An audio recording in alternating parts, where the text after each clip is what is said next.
এই হচ্ছে AGT Live 24/7। This is AGT Live 24/7।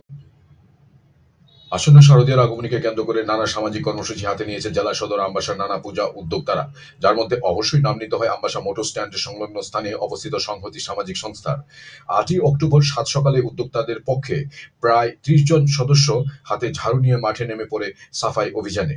উদ্যোক্তাদের পক্ষে সদস্যরা আমবাসা পাবলিক লাইব্রেরি সহ আমবাসা মোটর স্ট্যান্ডটিকে পরিষ্কার পরিচ্ছন্ন করে তোলেন, যা অবশ্যই সাধুবাদ পাওয়ার যোগ্য।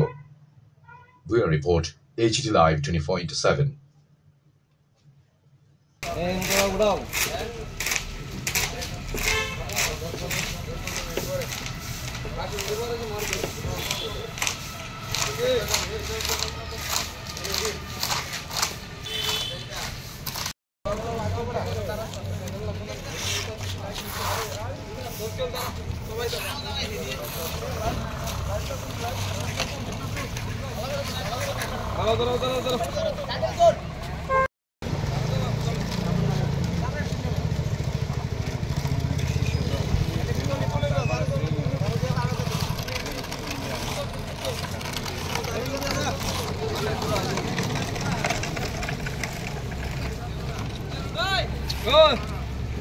এবং শুভেচ্ছা আমরা TRTC মোটর স্ট্যান্ড স্থিত সংহতি সামাজিক সংস্থার পক্ষ থেকে এই বছর শারদীয়া দুর্গাপূজায় আমরা একটা থিম পূজায় আমরা নেমেছি।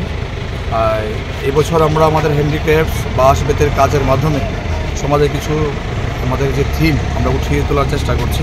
তার পাশাপাশি আমরা আমাদের যে সামাজিক কাজ, এই সামাজিক কাজ আমরা আজকে স্বচ্ছ ভারত অভিযানের নামে আমরা TRTC মোটর স্ট্যান্ড স্থিত এই জায়গাগুলি আমরা পরিষ্কার পরিচ্ছন্ন করছি। তার পাশাপাশি চান্দাইছড়া স্থিত আমবাসা PSC সেন্টারে আমরা যে রুগীরা আছেন তাদের কাছে আমরা ফল মিষ্টি বিতরণ আমরা করবো। আমাদের আজকের মূলত শারদীয়া ঠিক প্রাক লগ্নে এই সিদ্ধান্ত আমরা আমাদের ক্লাবের পক্ষ থেকে গ্রহণ করার পরে আমরা আজকে সেই কাজে আমরা নেমেছি। সবাইকে শারদীয়ার প্রীতি এবং শুভেচ্ছা, অভিনন্দন।